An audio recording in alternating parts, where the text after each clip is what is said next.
There are very few now left alive who remember the song and dance man. Time has claimed the ones that survived the long night, and I'm sure they went willing to meet their maker. Life takes on a strange tint after a night like that. The ones still alive, Bill Parker, Sarah Carter, Sam Tannen, they don't talk about it. Sam is lucky. His brain started to turn to porridge a few years back, and now he has trouble figuring out how to put on his own pants.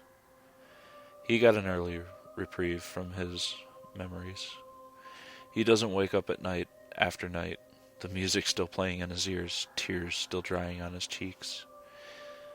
The song and dance man came to Bella Carne with little fanfare in the fall of 1956. I had just gotten out of high school and was working as a stock boy at Handy's Hardware. I was there the afternoon that Sarah Carter burst through the door, making the bell over the door jingle like mad. George, you gotta see what's been set up by the bandstand. There's this huge tent up, and this man standing in front of it, yelling like a carnival barker.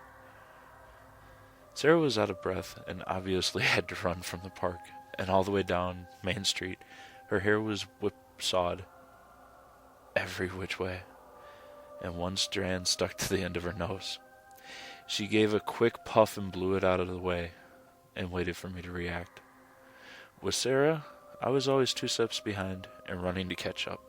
Girl had energy in those days, and an unlimited supply.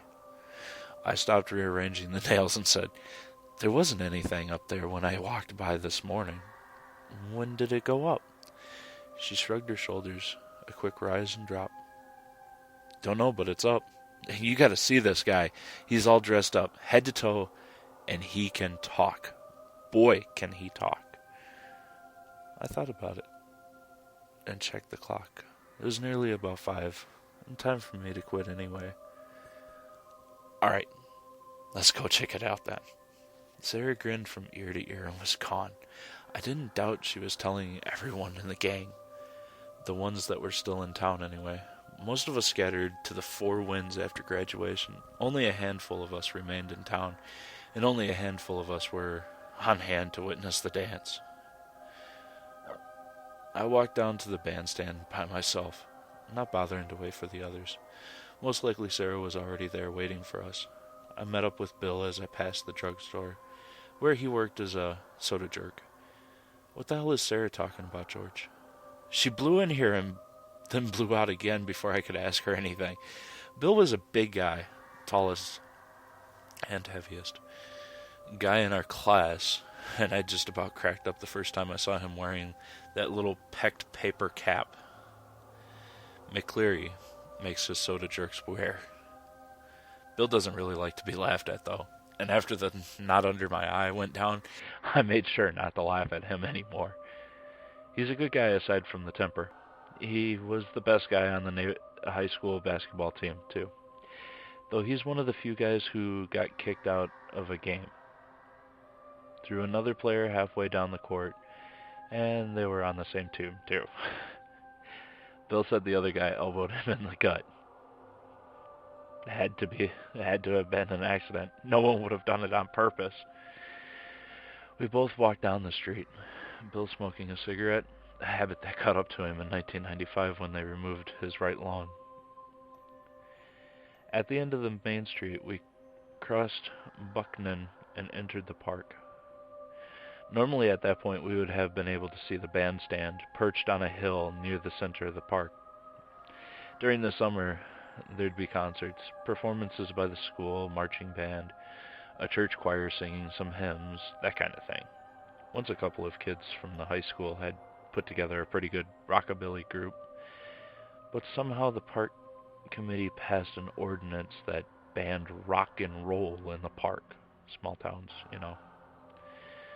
But now there was a huge, faded yellow tent blocking the bandstand. Like the kind in the circus, or the kinds those old revival ministers like to use when they're feeling the spirit, and they like to feel your wallet too. too. There was already a pretty large crowd around the tent, and as Bill and I got closer, we could hear the fellow that Sarah had told us about.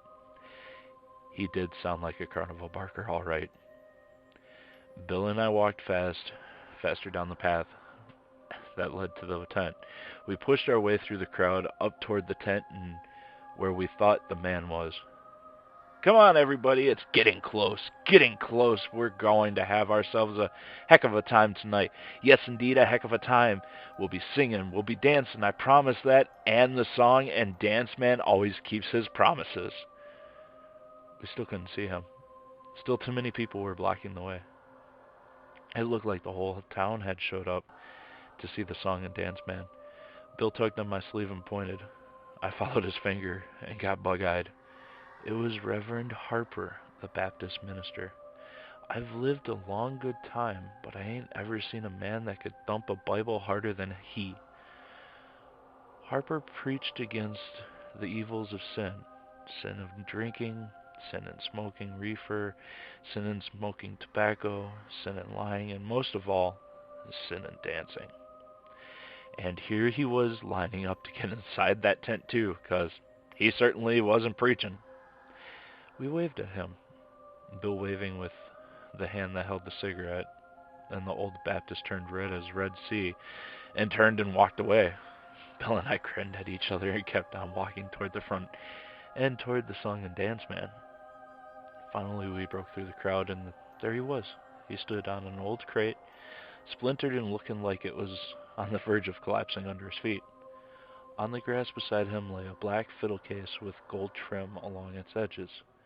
It looked old, older than the crate, older than the town. It seemed like something ancient. He was all ankles, all knees, elbows and shoulders, tall and gangly, his body moving and bopping to the rhythm of his words. He wore a red and white pen-strap jacket, looking like he belonged in a barber shop quartet. A straw hat sat on his head, always getting pushed back or pulled forward by his long-fingered hands. Long, six-fingered hands. I started when I saw that. I had read that some folks are born with 6 fingers, but reading about something ain't seeing. It are 2 different things. His eyes just about flashing blue lightning as he spoke, and sparks nearly flew from those white teeth, and he just never stopped talking. Not for breath, not for questions, not for anything. Just kept up the patter like his very soul depended on it. All right. We're getting close, getting real close. Yes, we are. Are we ready to dance? Are we ready to sing? 'Cause I'm ready to play my fiddle. Yes, I am. Got a fiddle at my feet, and I'm ready to play, ready to make those strings sing. Can you believe it? He clapped his hands. That's as close to a paw as he was willing to do. Sarah and Sam came up to us now, having found us in the crowd. Sarah elbowed me in the rib and said, "What'd I tell you? Looked like he should be in a carnival, trying to get us to see the bearded lady or something." Sam nodded his head in greeting to us, which caused his glasses to slide down his nose, and he gave them a short push back up where they belonged. He was as tall as Bill, but nowhere near as built. He was the smart guy in our gang. You had to have someone like him around to tell how to do things like take apart the principal's car and rebuild it in the school gym. Not that we ever did anything like that. "What's he selling?" asked Sam. "A dance, I figure," I said. "What's it cost?" The song and dance man must have heard him, because he said, "What does it cost, I hear you ask? Why, it doesn't cost $1 and it doesn't cost a quarter. It doesn't cost a dime, folks. Will cost you nothing. Just get on in and dance to the song all night long." We looked at each other. Good deal. A little free music and space to dance. There wasn't much to do in the town back in those days, and there still isn't. This was almost too good to be true. The song and dance man stopped now, a minor miracle in and of itself.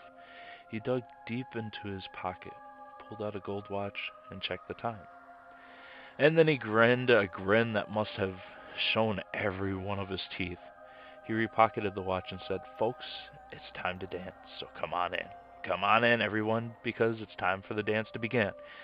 And with that, he hopped down from his crate and grabbed it up with his fiddle and darted through the tent flaps. Sarah, Bill, Sam, and I nearly got mowed over in the rush to get inside, but we were still the first ones in. We stopped short when we pushed aside those big old tent flaps. We were quickly driven inside. It was huge inside. There was a hardwood floor beneath our feet that looked like it must be oak. A dark, dark oak polished to a mere shine. There were candles and holders along the tent pole post and when I looked up, I couldn't see the ceiling from all the darkness. It was like looking up at the starless night sky, where the moon didn't dare show her face. The crowd kept driving us, and more people poured in. It wasn't just the young people either. There was Mrs. Creshaw, our junior year English teacher, who was in her 50s. There was Mr. Hoshkin, the principal. There was good old Reverend Harper, still looking embarrassed, but also like he couldn't help himself. It really was the whole damn town. Hell, even the mayor was there with his wife, standing and talking with the chief of police. Soon everyone was inside, and the murmur from all the talking was nearly deafening. It was already getting warm in there, and I was feeling cramped and claustrophobic. We were all looking for the song and dance man to see where he had gone. No one looked up, so no one saw him until the first pull of the fiddle bow. He was there on the center tent pole, sitting on a small wooden platform, about 20 feet off the floor. God knows how he got up there, because there certainly wasn't any ladder going up. He dangled his feet over the edge and held his fiddle in one hand and the bow in the other. The fiddle and bow seemed to be made of the same dark wood that the floor was, and it gleamed in the candlelight like a thing alive. I almost doubted that the fiddle even needed the song and dance man to make its strings hum. We all looked up at him, grinned, and jumped to his feet when the crowd gasped, worried he might plummet into their midst. And then he began to play. He made those strings sing. I haven't heard anyone play like that before, or since, and I thank God for that every day. It made the air around us crackle and spark. It loosened the joints and jolted the mind. You felt the urge to move deep in the bone, buried in the marrow. I grabbed Sarah's hands and we began to move across the floor, and everyone followed suit. Some with partners and some without, some doing the foxtrot and some doing the waltz, and some of us doing the twist. We danced, moved, shucked, jived, rocked, and rolled. I passed Reverend Harper moving his feet in a clunky box step with Elijah Grindle, an old battle axe of a Catholic. I saw the mayor's wife waltzing with Dan Adams, one of our firemen. I swirled with Sarah, moving across the floor, bumped and jolted with people around us. It was hot and getting hotter in there, and it wasn't long before it smelled of sweat and bodies moving against bodies.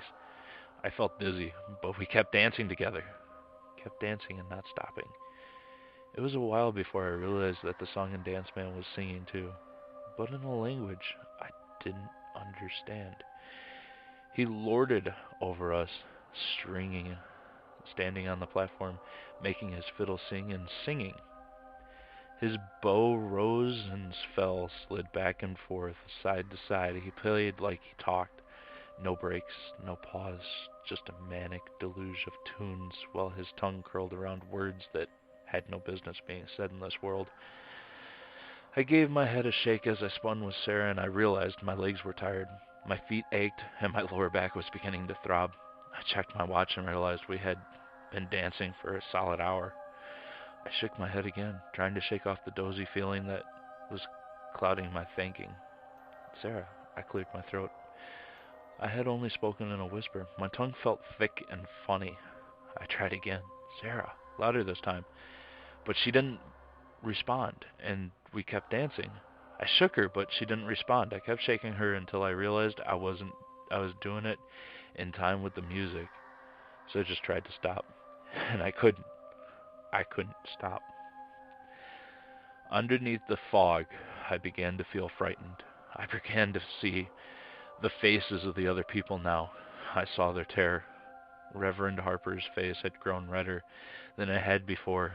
Sweat poured down his face, but still he kept moving, twirling Miss Grindle around and around, her head lolling from side to side. She had fainted, but her feet were still moving. We moved past Bill, who danced with Susie Watkins, and I saw her frightened eyes darting around the room. But Bill bobbed his head in time with the music, and his glassy eyes looking at nothing in particular. The song and dance man laughed from his perch and kept playing, tapping his feet. His eyes were glowing in the dark, humid place. Glowed, and light glanced off the bow with each sweep. I heard a scream and swiveled my head to watch a woman drop to the floor, holding her legs. She had cramped up. I was envious. She got to stop. She got to rest. My own legs felt like dead wood, and the ache in my back had deepened. Then her partner stepped on her ankle, and I heard a crunch from across the room. He was still dancing, his eyes blank and empty as he moved. She screamed again and started to crawl away, but began to stand up instead. She started to dance, bringing her weight down on the broken ankle. Again and again and again. I turned away, but I couldn't block the sound of her sobbing. The music ran on. I checked my watch again, and it was almost 3 hours now. We didn't flag, didn't falter. We kept up the same speed as the fiddle. The damning fiddle.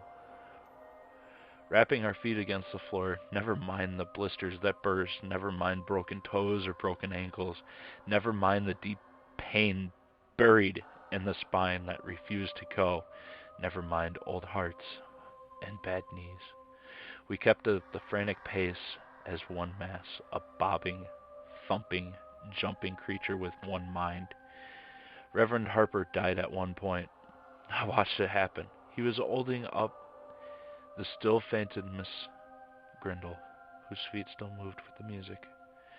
When he dropped her and then fell to the floor, he twitched once, his feet beating a quick, staccato rhythm, and then was still. Mrs. Grindle got back up to and kept on moving. I watched Harper as I danced, trying to see if he was breathing. He wasn't. I swear to you, he wasn't. But he still got back up. He was dead, but he still got back up and began to dance again. He turned to look at me and grinned, the song and dance man's grin. His eyes were red, filled with blood from whatever had broken his brain. I watched as a single red tear rolled down his cheek. I shut my eyes and kept moving. Harper wasn't the last. He probably wasn't the first. The old and the sick were the first to drop. Exhaustion, heart attacks, hemorrhages. Somewhere deep inside they died. And then they got back and kept dancing, grinning their grins. I passed Sam and Liz. He had lost his glasses at some point. His eyes darted around, terribly aware. I looked at his leg and I saw a jolt of bone tearing through his denim jeans. There was a trail of blood behind him as he swirled. A spray landed on the leg of the people around him. He stepped on the broken leg, twirled on it, jumped on it, all in time with the fiddle. The night passed. I remember stepping on someone at one point and realizing I had just crushed Mrs. Drapey's right hand. She was laying on her back on the dance floor. She had been stepped on time and time again. I could even see a man supine on her stomach. Her head had been caved in. Her chest beneath her dress had sunken look. And still she was trying to get up, to keep moving. The smell of blood mixed with the sweat, and I couldn't breathe anymore. The air was thick, and from all around I could hear cries, screams, but nothing that drowned out the fiddle or the song and dance band singing. And then it stopped. I danced one more step and then stopped myself. I looked up at the platform. We all did, craning our necks upward. He was checking his pocket watch. All right, folks, that's all for tonight. The dance is done and the morning has come. You may leave if you can walk, and you should walk quick because this song and dance man is going to be gone. We all stood there like stunned cattle and then marched to the tent flaps. No one ran because they couldn't. It was a miracle we could walk. Sarah stepped ahead of me and left, but I stayed behind. I turned and looked and saw at least 20 people still standing there. Harper was among them. They were all grinning, their eyes empty. They stood and made no sign of wanting to leave. Go on now, friend, the song and dance man has what he wants, but he'd be glad to add you too if you tarry and dally too long. He looked at him and saw him smile, and then I turned my back to him and left the tent. When I turned back again, it was gone, along with all the people inside. That's the story of what happened.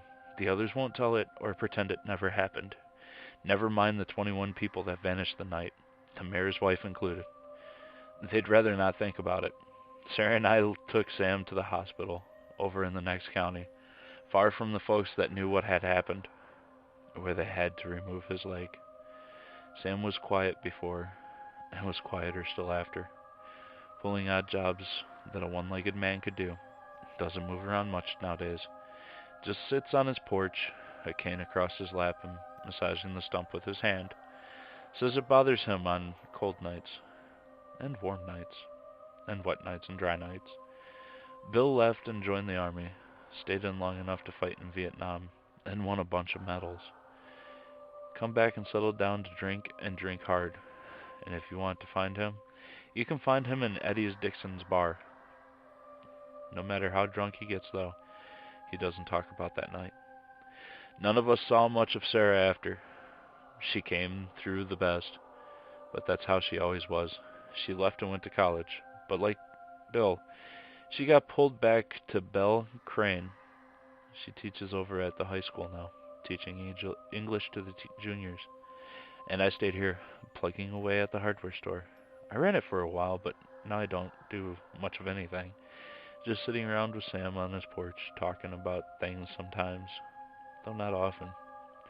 Because if I stay too late, stay too long, I'll see his eyes go glassy behind those Coke bottle lenses and he'll disappear into himself. And I'll catch him humming a faint trace of song, and the hairs on my neck stand on end, and goosebumps rise on my arms in great knots. And my foot will start to tap out a small beat on the hardwood porch, and the big wide grin will spread across Sam's face. The grin of the song and dance man.